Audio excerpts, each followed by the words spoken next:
नमस्कार दोस्तों, बहुत बहुत स्वागत है आपका हमारे YouTube channel study with smartness में। आज के इस वीडियो में हम पीरियोडिक टेबल से रिलेटेड कुछ इंपॉर्टेंट क्वेश्चंस को डिस्कस करेंगे। तो चलिए हम शुरू करते हैं। हमारा पहला क्वेश्चन है, हैलोजन ग्रुप किस ब्लॉक का है? D block, F block, P block या एस ब्लॉक? इसका राइट आंसर है P block. Halogen group P block में आता है। जैसे कि यहाँ पर ग्रुप 17 है, ये पूरा पी ब्लॉक का ग्रुप है जो कि हेलोजन्स कहलाते हैं। इसमें फ्लोरीन, क्लोरीन, ब्रोमीन, आयोडीन और एस्टाटीन आते हैं। नेक्स्ट क्वेश्चन है, आवर्त सारणी में मेडलीफ के अनुसार तत्व की कुल संख्या कितनी है?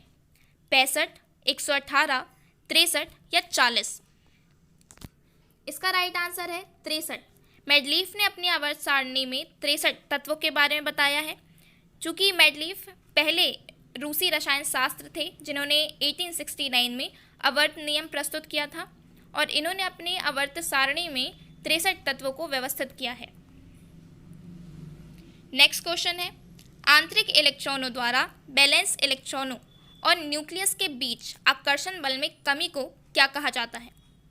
स्क्रीनिंग प्रभाव, परिरक्षण प्रभाव, प्रकाश विद्युत प्रभाव या डॉपलर प्रभाव? इसका राइट आंसर है परिरक्षण प्रभाव। चूँकि जब आंतरिक इलेक्ट्रॉनों की वजह से नाभिक और बाहरी इलेक्ट्रॉनों के बीच आकर्षण बल कम होने लगता है तो वहाँ परिरक्षण प्रभाव होता है। नेक्स्ट क्वेश्चन है, आवर्त सारणी में परमाणु आकार किस कारण घट जाता है? परिरक्षण प्रभाव के कारण, प्रकाश विद्युत प्रभाव के कारण, आकर्षण बल में वृद्धि के कारण या आकर्षण बल में कमी के कारण? इसका राइट आंसर है आकर्षण बल में वृद्धि के कारण। नाभिक और इलेक्ट्रॉनों के बीच में आकर्षण बल बढ़ने लगता है, यानी जब नाभिक आवेशित हो जाता है तो वो इलेक्ट्रॉनों को अपनी ओर खींचने लगता है। जैसे जैसे वो इलेक्ट्रॉनों को अपनी ओर खींचता है, तत्व या परमाणु का आकार संकुचित होना शुरू हो जाता है और उसका आकार घटने लगता है। नेक्स्ट क्वेश्चन है, इलेक्ट्रोनेगेटिविटी की गणना पहली बार किसके द्वारा की गई थी? स्लेटर, पॉलिंग, पोहर या मुलिकन? इसका राइट आंसर है पॉलिंग। पॉलिंग ने इलेक्ट्रोनेगेटिविटी की सबसे पहली गणना 1932 में की थी। इलेक्ट्रोनेगेटिविटी की बात करें तो जब एक परमाणु द्वारा सहसंयोजक बंध से जब साझा इलेक्ट्रॉनों को अपनी ओर आकर्षित करने की क्षमता बढ़ने लगती है या बढ़ती है, उसे इलेक्ट्रोनेगेटिविटी कहते हैं। मतलब कि जितनी ज़्यादा इलेक्ट्रोनेगेटिविटी क्षमता होती है किसी तत्व की, वो साझा किए गए इलेक्ट्रॉनों को उतना ही अधिक आकर्षित करता है। नेक्स्ट क्वेश्चन है, उत्कृष्ट गैसों की इलेक्ट्रॉन बंधुता कितनी होती है? लगभग 0, कम, उच्च या बहुत अधिक? इसका राइट आंसर है लगभग 0। चूँकि यहाँ सबसे लास्ट में 18 ग्रुप जो है ये उत्कृष्ट गैस या अक्रिय गैसें कहलाती हैं, जिसमें से helium, neon, argon, krypton, xenon और रेडॉन आते हैं। ये सभी रासायनिक दृष्टि से निष्क्रिय होते हैं, यानी कि ये पहले से इतनी स्थिर होती हैं कि इनमें इलेक्ट्रॉन हासिल करने या फिर इलेक्ट्रॉन खोने की क्षमता लगभग 0 के बराबर होती है। नेक्स्ट क्वेश्चन है, परमाणु संख्या 2, 10, 18, 36, 54 और 86 वाले सभी तत्व कहलाते हैं अक्रिय गैस, हल्की धातुएं, हैलोजन या पृथ्वी की दुर्लभ धातुएं? इसका राइट आंसर है अक्रिय गैसें। जैसे कि अभी हमने देखा था, अक्रिय गैसों में helium, neon, argon, krypton, xenon और रेडॉन आते हैं। इन सभी का परमाणु क्रमांक क्रमशः 2, 10, 18, 36, 54 और 86 है। नेक्स्ट क्वेश्चन है, मेडलीफ की आवर्त सारणी में तालिका का अंतिम तत्व था? सीजियम, यूरेनियम, बिस्मिथ या बेरिलियम? इसका राइट आंसर है यूरेनियम। चूँकि हमने देखा कि मेडलीफ ने सबसे पहले 1869 में अपनी आवर्त नियम को प्रस्तुत किया था और उन्होंने 63 तत्वों को अपनी आवर्त सारणी में व्यवस्थित किया था। इन 63 तत्वों में सबसे अंतिम तत्व था यूरेनियम। नेक्स्ट क्वेश्चन है, आवर्त सारणी में समूह 14 को क्या नाम दिया गया है? C family, N family, B family या ओ फैमिली? इसका राइट आंसर है सी फैमिली या फिर कार्बन फैमिली जिसे कहते हैं। इस टेबल में यहाँ पर समूह 14 ये सी फैमिली का तत्व कहलाते हैं। इसमें carbon, silicon, germanium, tin, lead और फ्लोरेबियम भी होता है। ये सभी मिलकर सी फैमिली या कार्बन फैमिली बनाते हैं। नेक्स्ट क्वेश्चन है, समूह 18 में तत्वों की संख्या कितनी है? 7, 9, 8 या 6? इसका राइट आंसर है 7। समूह 18 में तत्वों की संख्या 7 है। जैसे कि यहाँ दिख रहा है आपको समूह 18, जिसमें helium, neon, argon, krypton, xenon और रेडॉन के साथ यूरेनियम भी होता है। ये सभी 7 तत्व मिलकर समूह 18 बनाते हैं। नेक्स्ट क्वेश्चन है, समूह 15 में तत्वों की संख्या कितनी है? 6, 7, 5 या 8? इसका राइट आंसर है 6। समूह 15 में 6 तत्व हैं। यहाँ समूह 15, जिसमें nitrogen, phosphorus, arsenic, antimony, bismuth और यूरेनियम भी है, ये सभी मिलकर समूह 15 बनाते हैं। नेक्स्ट क्वेश्चन है, समूह 3 में तत्वों की संख्या कितनी है? 6, 8, 4 या 5? इसका राइट आंसर है 4। समूह 3 में तत्वों की संख्या 4 है। यहाँ समूह 3, जिसमें स्कैंडियम, यूट्रियम, लैंथेनम और एंटीनियम आते हैं, ये सभी 4 तत्व समूह 3 के हैं। नेक्स्ट क्वेश्चन है, लैंथेनाइट श्रृंखला किस आवर्त की है? याद रखिए, यहाँ आवर्त पूछा गया है। लैंथेनाइट श्रृंखला किस आवर्त की है? 6, 7, 5 या 4? इसका आंसर है 6। लैंथेनाइट 6ठे आवर्त की है। यहाँ पे दिख रहा है, ये 6ठा आवर्त है। यहाँ पे आवर्त पूछा गया है, ना कि वर्ग या ग्रुप। तो यहाँ पर 6ठा आवर्त है, जिसमें लैंथेनाइट ग्रुप आता है। नेक्स्ट क्वेश्चन है, एक्टिनाइट श्रृंखला किस समूह की है? यहाँ समूह पूछा गया है कि एक्टिनाइट श्रृंखला किस समूह की है? समूह 2, 7, 3 या 5? इसका राइट आंसर है 3। एक्टिनाइट श्रृंखला समूह 3 से है। यहाँ पर समूह 3 है, जिसमें एक्टिनाइट आते हैं। नेक्स्ट है, भारी धातु या संक्रमण धातुएं किस समूह के बीच रखी गई हैं? 2 से 12, 4 से 13, 3 से 12 या 3 से 13? इसका राइट आंसर है 3 से 12। 3 से 12 के बीच में संक्रमण धातुएं रखी गई हैं। जैसे कि यहाँ पर आपको दिख रहा है कि ये पूरा डी ब्लॉक है।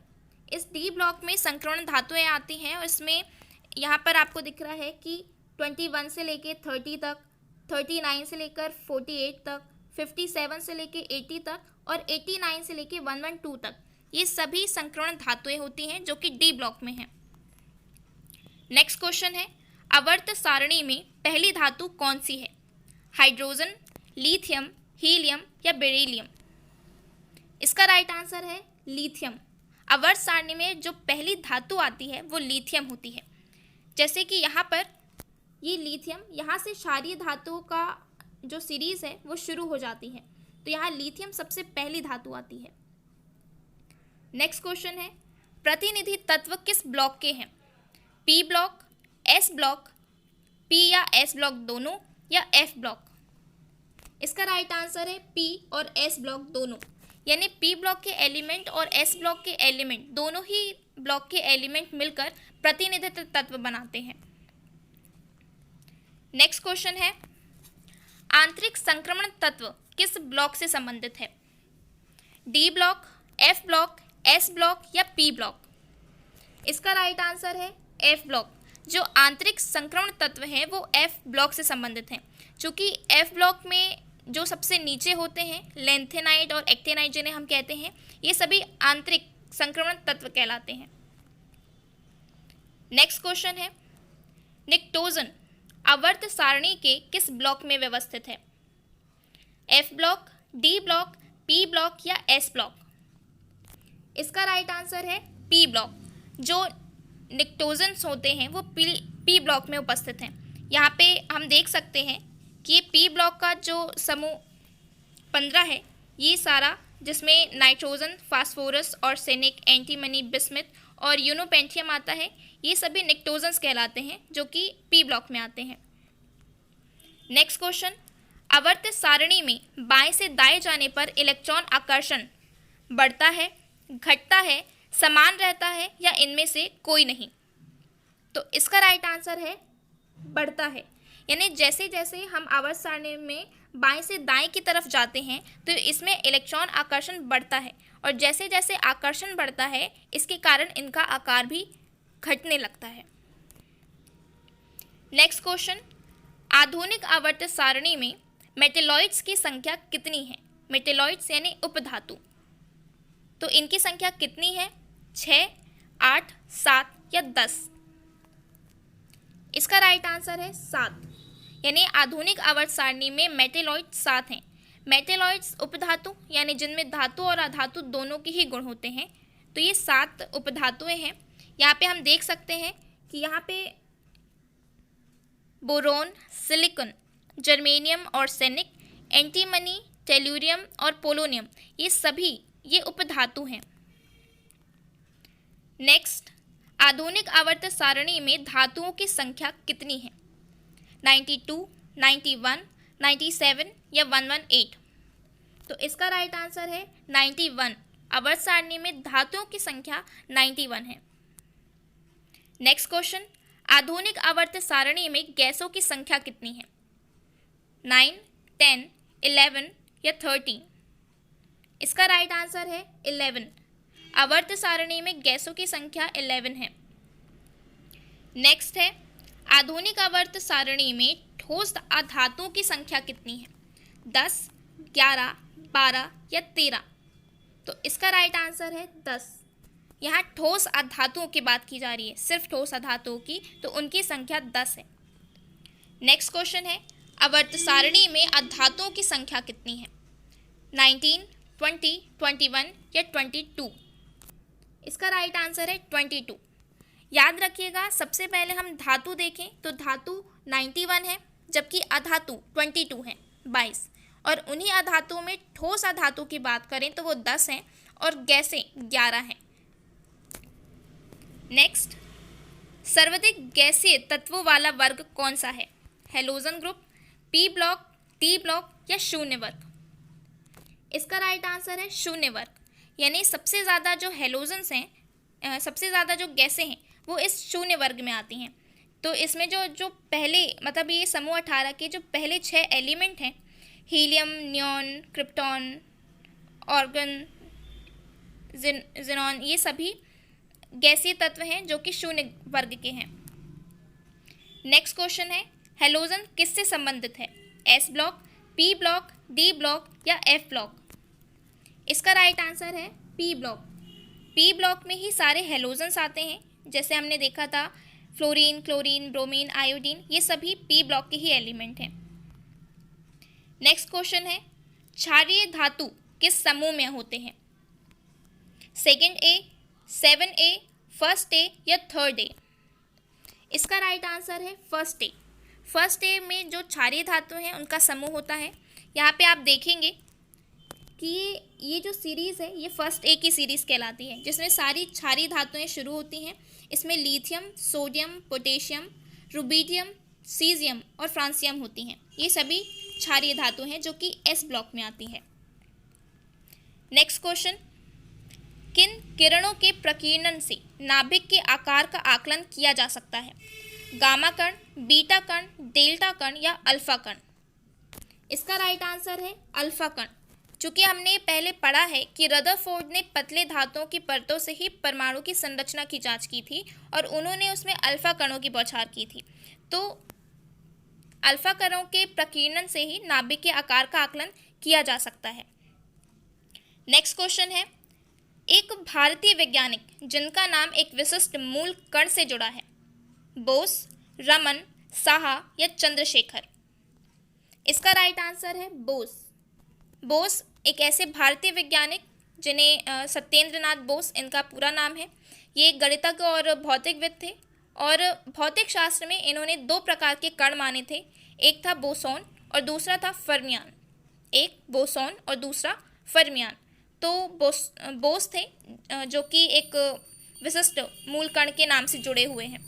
तो आज के हमारे पेरियोडिक टेबल से रिलेटेड इंपॉर्टेंट क्वेश्चंस थे। देखने के लिए बहुत बहुत धन्यवाद। Thanks for watching study with smartness. Please like, share and subscribe.